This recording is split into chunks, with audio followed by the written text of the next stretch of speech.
Okay, this is a piece that I did a while ago. It's called Gun, and the video really doesn't capture some of the detail. Obviously, mine looks a little blurry, but it's made up of a lot of different things. It's supposed to be a message piece that talks about guns and children, and shootings in schools were going on quite a bit at the time. We haven't had one for a while, but that's basically the piece. It's built on a children's block.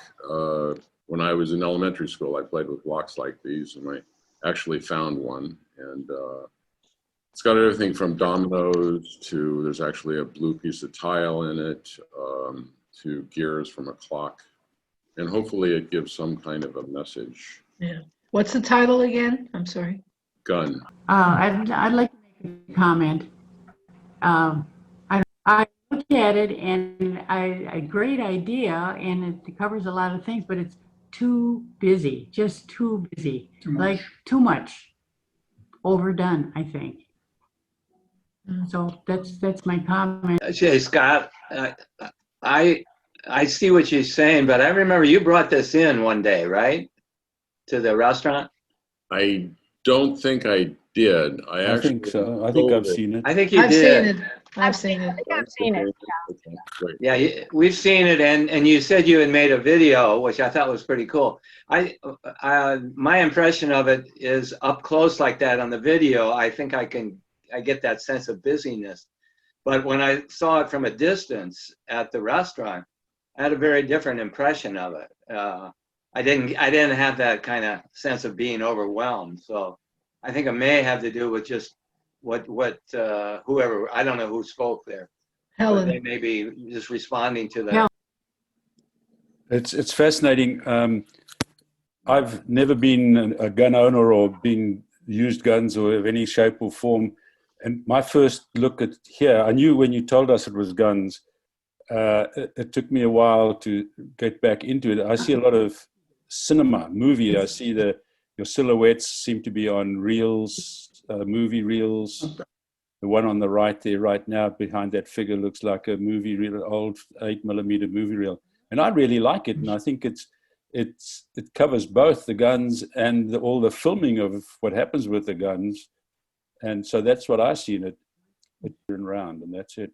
Well, I think mainly beauty is in the eye of the beholder. And all the pieces that sculptures you've shown so far in the last few months, they've emphasized beautiful forms and shapes and wood grain. So this is of a different genre where you're trying to make a political statement. And so it'll be different than it won't have that beautiful art form that we're used to, but so it's more of a political statement. And I suppose as that it works. I think so. I like it. I remember. I don't mind the busyness. I like to have a little bit of narration, and then I can discover things as it turns. Yes. And it's almost like a story unfolding. I think I like that it's busy. There's a lot of things to discover. Mm-hmm. Great. I really appreciate what you're saying about it. I know you're on. Me. This is one of the few watercolors I've done. I've done some watercolors, but they've been mainly abstract. So this is one of the few that I've done, the realistic. I put both of them up because the first one, if you look at the title, is called Tortoise and the Hare. Get it? Hare? Excuse me. Okay. If you notice, I put a hare there on the outside. Yeah. Cool. That's my humor. The second one is the actual the way it looks. I just want to say that's so Eileen. Yes. Thank you. I think so. I just couldn't resist. I said, tortoise. Let's go with it. Tortoise and the hare. Well, I'll put a hare there. It just It's worked. a beautiful watercolor. I love it. Thank you. The hare is not even in the picture. Obviously, it's just placed on top of the. Remember last week I called it Glenn and Me because I was inspired by this guy from South Africa, Glenn Josselson, and used quite a bit of some of his stuff. For this one, I just sat down and did my own in the same kind of style. I tried Cindy's I didn't put my pen on the end of a stick. I just held the far end of the stick and kind of drew it with a long hand. And I don't know, it doesn't look all that loose to me, but I ended up I enjoyed doing it. I don't know if I'm going to do any more, but it makes a nice companion piece to the piece I showed last week. And I like I like it. I think you should do some more, Barry. I like them. Uh-huh. Yeah. I echo that too. Put the dollars on the table and I'll do them. Well, okay. Send me an email, Barry. Tell me how much you want for this piece. You mean the dollar will be on the table as long as I can find where the table is? Huh? What I love about this, I love these little bumps you have. Is this raised, the little dots? Oh, there's probably a couple of paintings underneath. Well, I think that really, I love it. It gives it an extra dimension. Yes. Yeah. On the other one, I tried to put texture within the piece itself. This one, I only realized afterwards I'd put a little darker coloring. It's not as white as the background and all the piece.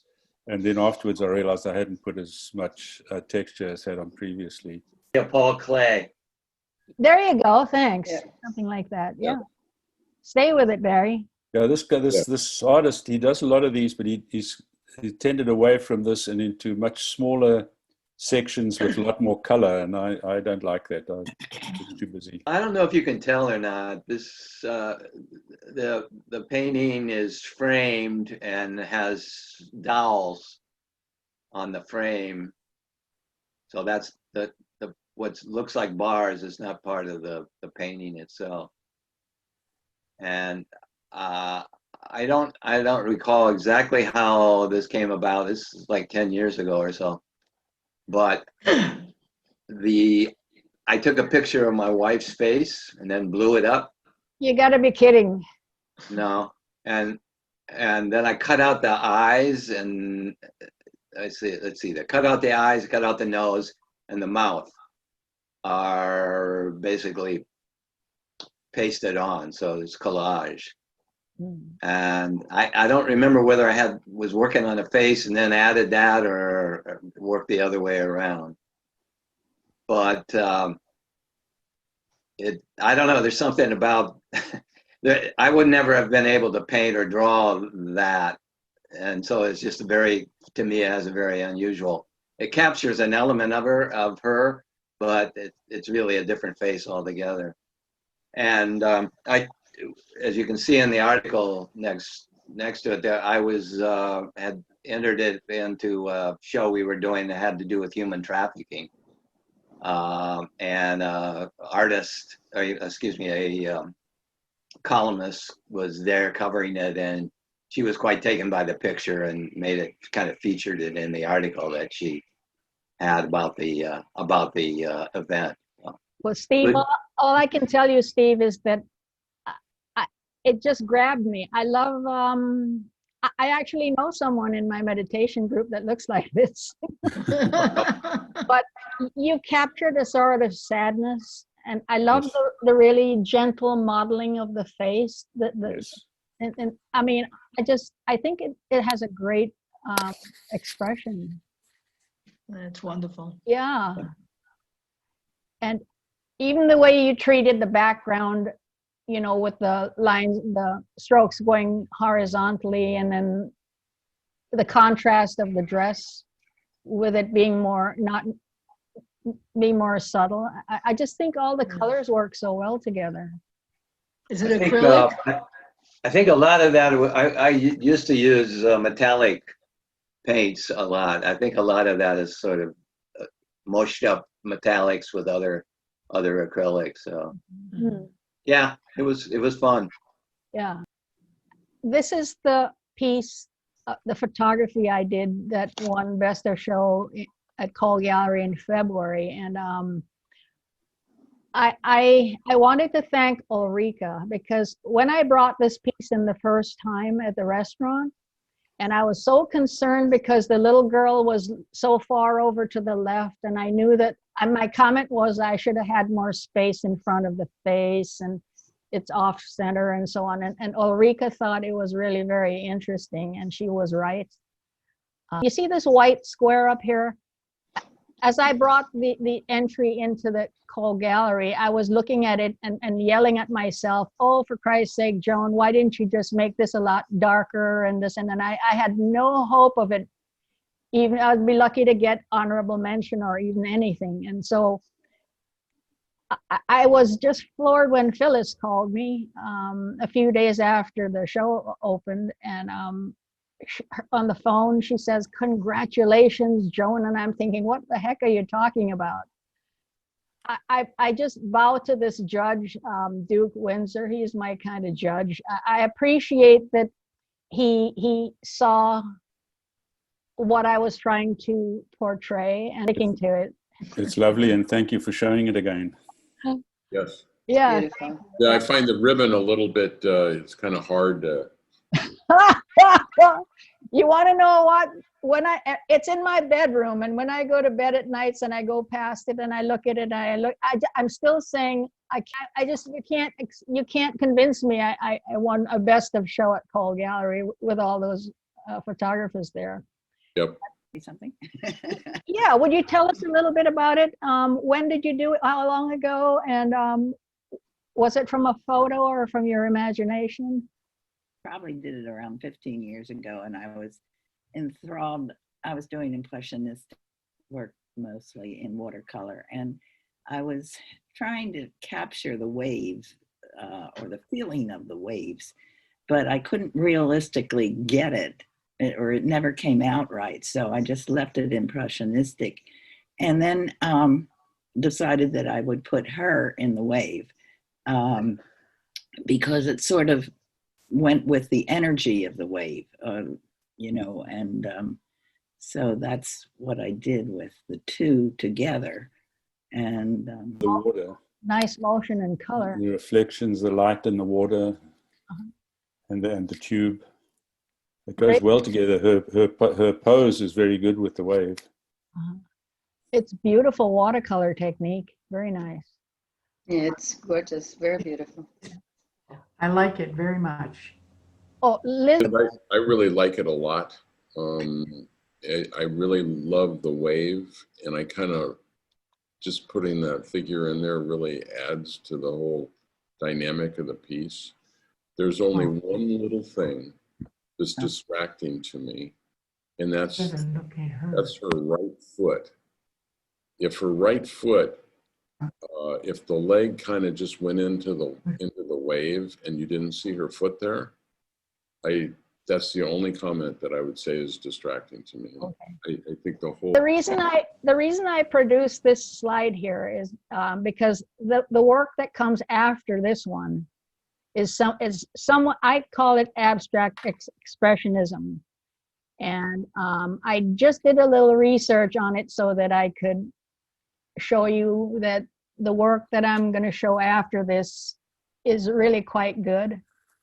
And 40 years ago, 50, I used to be very influenced by Willem de Kooning. I was still in college, and I was still trying to find a style. And so this red one in the middle here, it's a huge canvas. I turned it upside down, sideways, and I mean, there's piles and piles of oil paint on it, and it sold, and I'm very pleased that it did. And then there's this other thing I found on the internet that's under the heading abstract expressionism, which also sold. He's not so well known, but good enough to be on the internet. So I just thought I'd share some of this abstract stuff, because the next piece is by Joy, and I think she's got something good going in this. Wow, Nice. that's great. Nice. Where is it? There it is. This Wow. I don't know, because before I paint, I have no purpose. I just think about abstract and just get the strength and the balance and the breeze. I just think about these three elements. I just put the color on. and then if not correct and covered, just try. It's a very Yeah. bold statement. And I like that you got so much layers of paint on there, because you notice back here, you've got what they say, you've got you've got emotion, you have expression, you have gestural brush strokes, and so that's colors. Yeah. Well, the color palette is really, I was going to say that, Joan, it's just really dynamic, really cool. Yeah. Thank you. All right. So this is just from, not quite 10 years ago, maybe 8 years ago.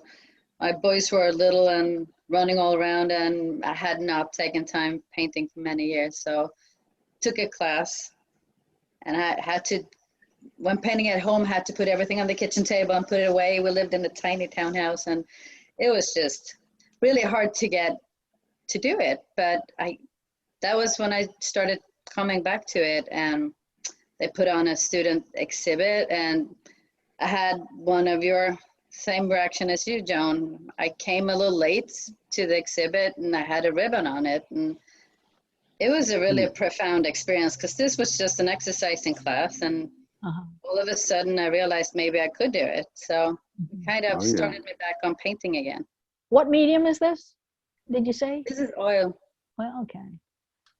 You know, I just adore the reflections on this pot, and also what you did on these bottles. Just and then I noticed you've got streaks going vertically here on this side. How did you manage that?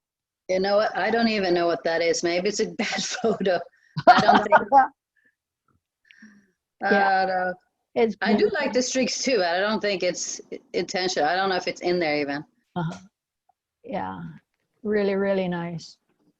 Great technique on this. Right. And the thing is, I don't think I have. I don't think I need technique, or I just did what I saw, and it actually works. So Beautiful. it was a very enlightening situation, and it's a good memory. Okay, yeah, it's beautiful. Well, here's the mystery person who doesn't know that his work is coming up. Jim, tell us. Jim. It's one of my favorites. I love it. Well, this is something I did about 4 or 5 years ago, and it's acrylic, and I just liked it, and I was kind of concentrating on getting the wrinkles and the shading of the dress more than anything else, and maybe the face, and the background was just kind of like incidental, and the name of the thing is First Day in Paradise. And I've been thinking about that. And I thought, that's kind of depressing. The girl must be dead then. So I thought maybe I ought to rename the thing in the garden or something. Anyway, there it is. Yeah, I showed a close-up of the face because I just love the subtleties and the browns that you used here. And I just love primitive. To me, all this, the way you treated the leaves and the forest in the background it's got that primitive quality.